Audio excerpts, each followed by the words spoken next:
Hey guys, कैसे हैं आप सब। I hope you are doing well. I am Sandeep, welcome to CSC circle. तुम लोग डिस्कस कर रहे थे यूपी पीसीएस 2020 टेस्ट सीरीज, और ये ध्येय आईएएस की टेस्ट सीरीज है। टेस्ट नंबर 6 है, ये ज्योग्राफी का टेस्ट है और इसके थर्ड पार्ट आ चुके हैं। आज का ये फोर्थ पार्ट है। अगर आप लोगों ने वो पुराने ये थर्ड पार्ट नहीं देखे हैं तो ये आप लोग मेरी यूट्यूब चैनल के प्लेलिस्ट में जाकर देख सकते हैं। और इससे पहले हमने 5 टेस्ट सॉल्व कर लिए हैं ध्येय के, ध्येय आईएएस के। अगर वो भी आप लोगों ने नहीं देखे तो सारे प्ले लिस्ट में मिल जाएंगे, आप वहाँ से देख सकते हैं, ठीक है। और उसका संडे का कंपाइलेशन भी कल लेकर आए थे, वो भी आप लोग एंजॉय कर सकते हैं रिवीजन के पॉइंट ऑफ व्यू से। तो चलते हैं 76 नंबर पे, ठीक है। तो इसमें कहा गया कि भूकंपी तरंगों में कौन सी एक ठोस माध्यम में ही चल सकती है। तो ए ऑप्शन है पी तरंगे, बी है एस तरंगे और सी है एल तरंगे, डी है पी एस दोनों।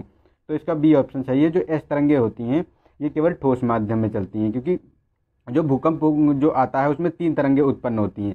एक तो है पी तरंगे जिन्हें प्राइमरी तरंगे बोलते हैं, ठीक है। तो एक इसमें ये होता है जिसे फोकस होता है, फोकस के बीच एक यहाँ पे जब जहाँ पहली पृथ्वी पर जब उसका फोकस का पहला जो किरण आती है उसको कहते हैं एपी सेंटर, ठीक है। ये एपी सेंटर होता है और यहाँ से किरणें चलती हैं। तो इसमें जो पी तरंगे होती हैं ये प्राइमरी, ये ठोस द्रव गैस तीनों में चलती हैं, ठीक है। उनकी गति सबसे ज़्यादा होती है और ये अनुधारित तरंगे होती हैं। और उसके बाद ये एस तरंगे होती है। एस केवल ठोस में ही चल सकती हैं, ये द्रव में नहीं चलती हैं। तो ये होती हैं अनुप्रस्थ तरंगे, जो प्रकाश तरंगे जिन्हें बोलते हैं, ठीक है। और एल तरंगे होती हैं जो सबसे ज़्यादा विनाशकारी होती हैं और ये जानते हो जिग-जैग के फॉर्म में चलती हैं, मतलब चारों तरफ की चारों दिशाओं में चलती हैं, ऐसे ऐसे ऐसे। तो सबसे ज़्यादा नुकसान पहुंचाती हैं। तो ये हम देख सकते हैं। और इनकी जो एल तरंगे होती हैं इनकी चाल सबसे कम होती है। चलते नेक्स्ट क्वेश्चन पे। इसमें कहा गया है कि निम्न पर विचार करें। तो ए ऑप्शन ए है कि कालाहारी, बी सेकंड है गोबी और सी है चिहुआ चिहुआ युआन और फोर्थ है सहारा। तो इसमें पूछा गया कि दक्षिणी गोलार्ध में कौन मरुस्थल स्थित है, ये बताना है। तो इसमें केवल एक सही है, ए ऑप्शन केवल एक, क्योंकि कालाहारी डिजर्ट जो है ये बोत्सवाना और नामीबिया में आपको मिलता है देखने को। तो यही ये उत्तरी गोलार्ध में पड़ता है, ये दक्षिण अफ्रीका के पास, ठीक है।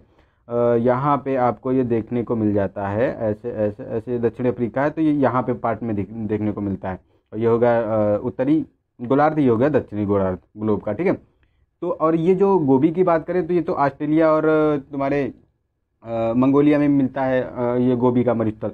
सहारा मरुस्थल ये यहाँ वाले पार्ट में मिलता है, तो ये भी हमारा उत्तरी गोलार्ध में ही आ गया। और चिहुआ हुआन की बात करें तो ये मैक्सिको का है, तो मैक्सिको तो वैसे भी उत्तरी गोलार्ध में, तो ये हमारे गलत हो, ये मतलब वो नहीं है। हमारा कालाहारी मरुस्थल ही केवल पाया जाता है दक्षिणी गोलार्ध में। चलते नेक्स्ट क्वेश्चन पे। इसमें कहा गया कि यूरेशिया क्षेत्र में पाया जाने वाला शीतोष्ण कटिबंधी घास का मैदान कौन सा है। तो ए ऑप्शन है प्रेरी, बी है स्टेपीज और सी है वेल्ड, डी है डाउन्स। तो इसका बी ऑप्शन सही। जो स्टेपीज है ये यूरेशिया में पाया जाने वाला शीतोष्ण कटिबंधी घास का मैदान है। और ये डाउन्स की बात करें तो ये ऑस्ट्रेलिया में पाया जाता है, प्रेरी यूएसए में और वेल्ड दक्षिण अफ्रीका में, ठीक है। चलते नेक्स्ट क्वेश्चन पे। निम्नलिखित में से कौन सा सागर महासागरीय भूमि मरुभूमि के रूप में संबोधित किया जाता है। ए ऑप्शन है अरब सागर, बी है लाल सागर और सी है सारगैसो सागर, डी है चीन सागर। तो सी ऑप्शन सही है। ये जो सारगैसो सागर है इसे ही महासागरीय मरुभूमि के नाम से जानते हैं, क्योंकि जो ये अटलांटिक, जो उत्तरी अटलांटिक वाला पार्ट होता है ये हमारा, तो यहाँ से जो ये भूमध्य रेखा से धाराएं चलती हैं, फिर ऐसे ऐसे ये घूम के इधर तो एक गर्म धाराएं चलती, फिर इधर ठंडी कनारी की धारा आ जाती है, ठीक है। ये गल्फ स्ट्रीम हो गई और ये उत्तरी अटलांटिक प्रवाह हो गया, फिर ये भूमध्य रेखा ही। तो इसके बीच वाला जो ये पार्ट होता है इसी को बोलते हैं सारगैसो सागर। और यहाँ भूमि नहीं होती, यहाँ मतलब घासें पाई जाती हैं, जो समुद्री घासें होती हैं वो पाई जाती है, इसीलिए इसे मरुभूमि और बिना भूमि का सागर भी कहते हैं, मतलब हाँ बिना भूमि का, इसीलिए मरुभूमि कहते हैं, ठीक है। चलते हैं नेक्स्ट क्वेश्चन पे, क्योंकि वहाँ कोई भूमि नहीं है। निम्नलिखित युग्मों में से कौन सा एक सही सुमेलित नहीं है, ये बताना। जोंडा अर्जेंटीना, मिस्ट्रल लायस की खाड़ी, बिक्र फिल्डर ऑस्ट्रेलिया और नॉर्वेस्टर वेनेजुएला। तो ये गलत है। नॉर्वेस्टर जो है वेनेजुएला में नहीं, ये आपको मिलती है जो न्यूजीलैंड का पार्ट है, न्यूजीलैंड में जो ऑस्ट्रेलिया के पास है वहाँ पे ये नॉर्वेस्टर चलती है हवा। चलते हैं नेक्स्ट क्वेश्चन पे। इसमें कहा गया निम्नलिखित में विचार कीजिए। तो फर्स्ट है महावेली गंगा, मालावान और गाल ओया। तो ये उपयुक्त सिंचाई परियोजना किस देश की है, तो ये बताना। A option Sri Lanka, B Bharat, C Maldives और डी चाइना है। तो ए ऑप्शन सही है। जो श्रीलंका की नदियाँ, क्योंकि महावेली गंगा तो जो श्रीलंका की एकमात्र नदी है और उसी पे ये सारी जो सिंचाई परियोजनाएं आपको देखने को मिलती हैं। चलते नेक्स्ट क्वेश्चन पे। निम्नलिखित जनजातियों में कौन सी एक पेड़ों पर बनाई गई झोपड़ी में रहते हैं जिन्हें मोगुलस कहा जाता है। तो A option Pygmy, B Masai, C Kazakh और सी लैप्स। तो ए ऑप्शन सही है। जो पिग्मी जनजात होती है यही जो है उसमें रहती है, पेड़ों पे झोपड़ी बनाती है, उसी पे रहती है, उसी को मोगुलस बोलते हैं। और ये जो पिग्मी जनजाति है कागो बेसिन, जो अफ्रीका महाद्वीप है उसके कागो बेसिन में पाई जाती है। ठीक है, चलते हैं नेक्स्ट क्वेश्चन पे।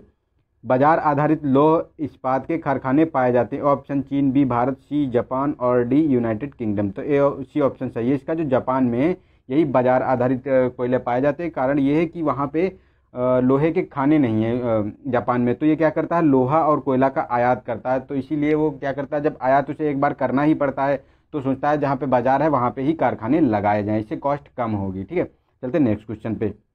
इसमें कहा गया कि समोच्च रेखाएं या इन रेखाओं के अनुरूप उगाई जाने वाली फसलें कहलाती हैं। तो इसमें देख लेते हैं कौन सी हैं। तो ए ऑप्शन है बॉर्डर क्रॉप्स, बी है कैश क्रॉप, सी है ट्रैप क्रॉप्स और डी है काउंटर, ये काउंटर नहीं है, काउंटर कंटूर क्रॉप है। ठीक है, कंटूर क्रॉप, यहाँ देख लीजिए, यहाँ ये प्रोनाउंसिएशन गलत है, तो इसका डी ऑप्शन सही होगा। जो कंटूर क्रॉप होती है इन्हीं कहते हैं जो समोच्च में उगाई जाती है। ये क्या होता है कि जो पहाड़ी क्षेत्रों में होता है वहाँ जो भूमि जो समतल नहीं होती, तो ऐसे सीढ़ी सीढ़ी के रूप में जो है फसलें उसको बनाया जाता है, उसी में फसलें उगाई जाती हैं। ठीक है, ताकि पानी का जो है स्थिर रुकाव हो सके और वो फसलों को स्थिरता प्रदान कर सके। और ये जो बॉर्डर क्रॉप की बात करें तो ये बॉर्डर क्रॉप होती हैं जो मुख्य फसल को के चारों ओर उगाई जाती हैं ताकि उनको सुरक्षा प्रदान कर सकें। और कैश क्रॉप की बात करें जो मतलब कमर्शियल क्रॉप होती है, हम की खेत से तुरंत ला के उसे फैक्ट्री में ले जाते हैं और उसका पैसा नगद मिल जाता है हमें, तो वो कैश क्रॉप होती हैं। और ट्रैप क्रॉप की बात करें तो ट्रैप में होता है कि जैसे कीड़े मकोड़े होते हैं किसी फसलों पे, मुख्य रूप से जैसे कपास में बहुत ज़्यादा कीड़े लगते हैं, तो उसके लिए ट्रैप क्रॉप कौन सी लगाई जाती है, उसके चारों तरफ जो है लगा दी जाती है आपको जो भिंडी की क्रॉप है, ताकि उससे वो जितने कीड़े होते हैं कपास वाले वो भिंडी की फसल में ही ट्रैप हो जाते हैं। ठीक है, तो चलते नेक्स्ट क्वेश्चन पे। इसमें कहा गया कि महासागरीय धाराओं की उत्पत्ति के कारण हैं। तो ए ऑप्शन है लवणता, बी है पृथ्वी का परिभ्रमण, सी ऑप्शन है जल के ताप तथा घनत्व में अंतर और उपयुक्त सभी। तो ये डी ऑप्शन सही है, सारे सही हैं इसके। ठीक है, और इसके साथ साथ आपको ये भी देखने को मिलेगा जो उसकी वर्षा की मात्रा और तलीय आकृति होती है वो भी इसी महासागरीय धाराओं पर निर्भर करती है उत्पत्ति का। ठीक है, चलते नेक्स्ट क्वेश्चन पे।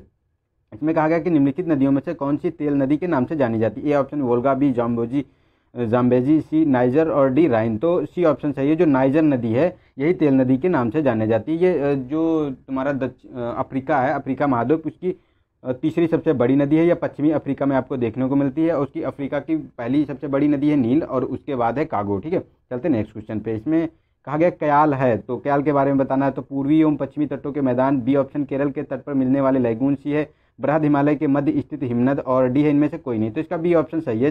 जो हिमालय केरल के तट पर मिलने वाले लैगून हैं इन्हीं को क्याल कहते हैं। ठीक है, चलते नेक्स्ट क्वेश्चन पे। सवाना प्रकार की लंबी घासें उत्तर प्रदेश में कहाँ पाई जाती हैं, तो ये बताना है। तो ए ऑप्शन है तराई क्षेत्र में, बी है बुंदेलखंड में, सी है बघेलखंड में, ये इनमें से कोई नहीं। तो ये ऑप्शन सही है। जो तराई का क्षेत्र होता है इसी में सवाना प्रकार की लंबी घासें पाई जाती है और इसी क्षेत्र में वन भी बहुत ज़्यादा मात्रा में पाए जाते हैं। और ये क्षेत्र जो होता है जो ये यूपी का जो ऊपरी क्षेत्र उत्तरी क्षेत्र होता है जो हिमालय का तटीय क्षेत्र है उसी को बोलते हैं। ठीक है, चलते नेक्स्ट क्वेश्चन है। कर्क रेखा निम्नलिखित में से किन राज्यों से गुजरती है। तो ऑप्शन त्रिपुरा, फर्स्ट है त्रिपुरा, बी सेकंड है मिजोरम, थर्ड है मणिपुर, फोर्थ है राजस्थान। तो इसमें जो ये मणिपुर है, मणिपुर से तो नहीं गुजरती है, त्रिपुरा, मिजोरम, राजस्थान से गुजरती है। तो हमारा हो गया 1 2 4, 1 2 4 बी ऑप्शन सही हो गया। इसके साथ साथ जो है एमपी, गुजरात और झारखंड, छत्तीसगढ़ और मणिपुर नहीं है, मिजोरम है और वेस्ट बंगाल। ठीक है, इतने राज्यों से गुजरती है। चलते नेक्स्ट क्वेश्चन पे। इसमें समोआ द्वीप के बारे में बताया गया कि निम्नलिखित में से कहाँ स्थित है ये बताना है। तो उत्तरी प्रशांत महासागर में, दक्षिणी प्रशांत महासागर में, और सी ऑप्शन है कि उत्तरी अटलांटिक महासागर में, डी है कि उत्तरी हिंद महासागर में। तो बताना है किसमें स्थित है ये हमारा समोआ द्वीप। तो इसका बी ऑप्शन सही है। जो प्रशांत महासागर है, दक्षिणी प्रशांत महासागर, इसी में स्थित है। ये जो पॉलिनेशिया और ओशिनिया का हिस्सा है, ये पॉलिनेशिया और ओशिनिया का हिस्सा है समोआ द्वीप। ठीक है, ये न्यूजीलैंड के करीब आपको पड़ता है, न्यूजीलैंड के पास। चलते हैं नेक्स्ट क्वेश्चन पे। निम्नलिखित कथनों पर विचार कीजिए, दिए गए कूट की सहायता से उत्तर बताना है। तो फर्स्ट है महान हिमालय में पूर्व की तुलना में पश्चिमी भाग में हिमरेखा की ऊंचाई कम है। महान हिमालय का पश्चिमी भाग अत्यधिक शुष्क है।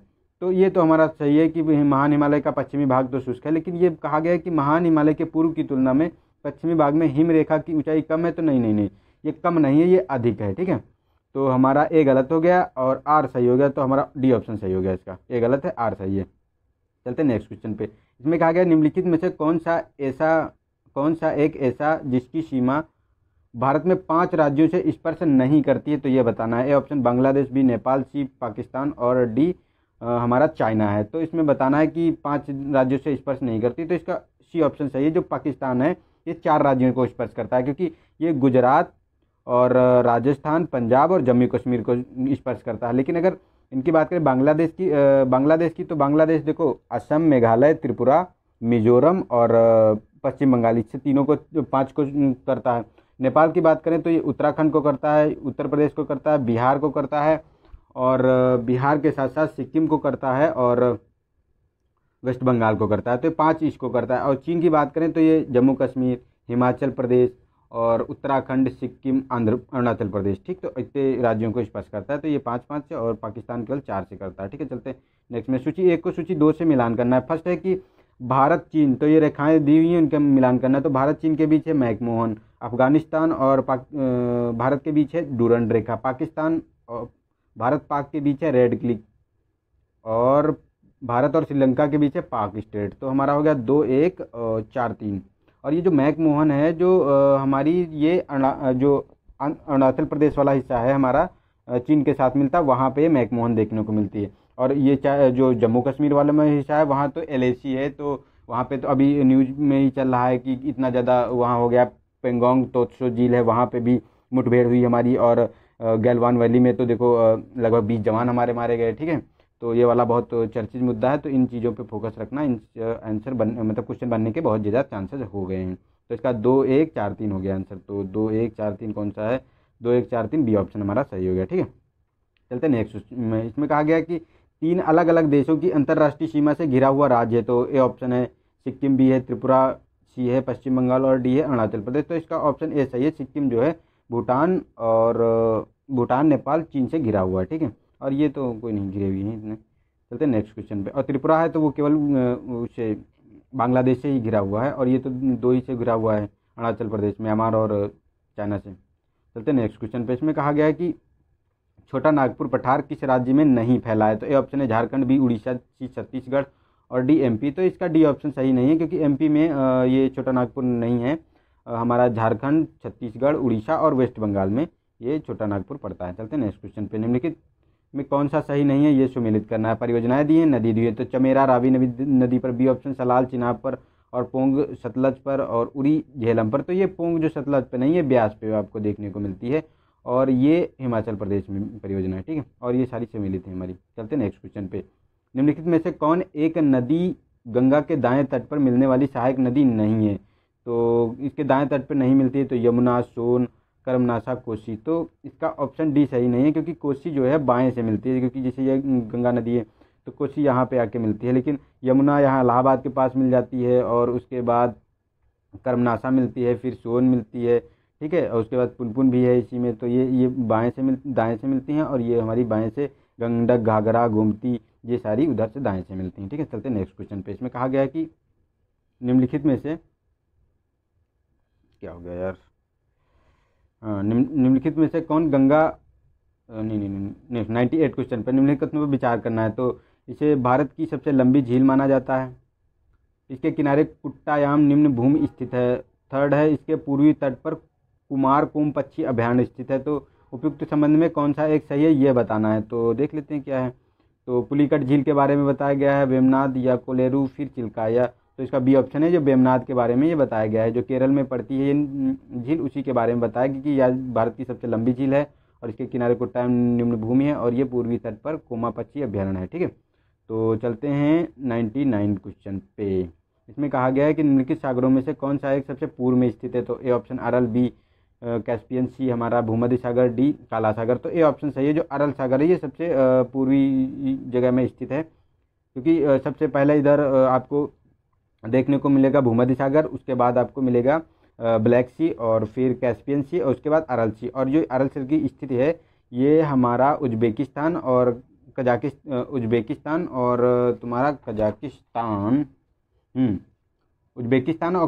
के मध्य में पड़ता है ये, ठीक है। चलते हैं नेक्स्ट क्वेश्चन पे। इसमें कहा गया अफ्रीका एवं अरब सागर के मध्य स्थित लाल सागर उदाहरण है। ए ऑप्शन है यू आकार की खाड़ी, बी है अपरदित घाटी और सी है ज्वालामुखी घाटी, डी है अक्षीय द्रोणी, तो डी ऑप्शन सही है, अच्छी द्रोणी है, क्योंकि ये फॉल्ट है, एक्सियल फॉल्ट है, तो इसी के लिए इसे अच्छी द्रोणी के नाम से जाना जाता है, ठीक है, लाल सागर को। और ये लाल सागर के जो आसपास का क्षेत्र होता है, यहाँ टेम्परेचर बहुत अधिक रहता है, इसीलिए यहाँ जो जलवायु पाई जाती है, जो यहाँ के देश हैं वो रेगिस्तानी जलवायु प्रकार के देश यहाँ पे स्थित हैं, ठीक है। तो यहाँ हमारे 100 क्वेश्चन पूरे हुए हैं। अगर वीडियो पसंद आया अपने तो इसे लाइक करें और अपने दोस्तों को शेयर करें, और चैनल को अगर सब्सक्राइब नहीं किया है तो उसे सब्सक्राइब कर लें और बेल आइकन पर प्रेस कर लें, ताकि जो भी वीडियो मैं डालूँ आपको तुरंत मिल जाए, ठीक है, और उसे आप इंजॉय कर सकते हैं। तो जो है वीडियो देखने के लिए थैंक यू, और आज के लिए इतना, मिलते हैं नेक्स्ट वीडियो में, तब तक के लिए नमस्कार, जय हिंद, जय भारत।